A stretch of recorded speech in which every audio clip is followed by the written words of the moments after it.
It's the Australian Grand Prix this weekend, so we're going to show you the fastest way around the Melbourne street circuit with none other than our own Nicolas Longuet, F1 Esports driver for Ferrari, kicking off the lap and opening up with this long start finish straight, heading down into the first corner and braking hard just after the 100-meter board, getting it down into fifth gear. Use all the curb on the inside of turn 1 and turn 2 as you then accelerate down in towards the next big braking zone. Getting the gears down into fourth, hook it over to the right and get the car to the right as much as possible before you throw it over back on the left and use all the curb through that section of the circuit. Sixth gear up into seventh on exit through the fast right.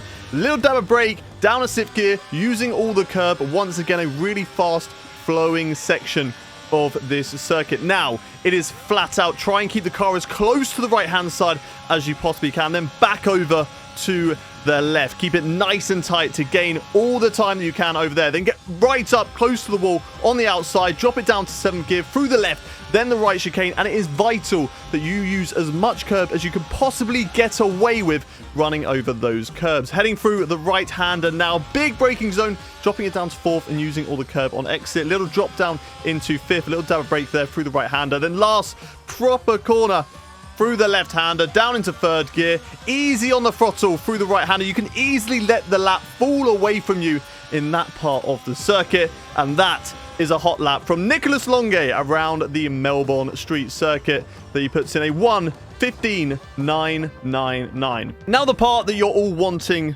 to see most likely, the setup of how to go faster around this circuit. Now, I must say, this car is set up right now for time trial. If you would like setups that are going to help you to go even faster in races, be stable but quick, and beat your rivals, then head over to our website to get setups for yourself. First link in the description. Now, back to the setup, and we are going to be going with 21 on the front wing, 12 on the rear wing. Looking at the transmission, it's 55 on the differential on throttle, but for the off throttle, it's going to be 52. Suspension geometry now, that's going to be all the way to the right for the front and all the way to the left for the rears. Suspension, front suspension 1, rear suspension 2, front anti-roll bar 2, rear anti-roll bar 1. Then for the ride height, we're going front on the ride height as 5 and rear ride height 7. Brakes, this is pretty standard for the braking, 100% on the brake pressure and 50% on the front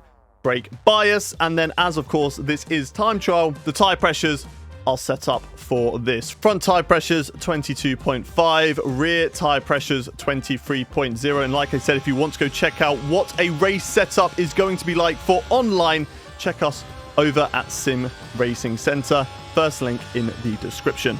And that is it. That is how to go faster around the Melbourne street circuit here in Australia. Thank you very much for watching, and look out for more Sim Racing Centre setups coming to you.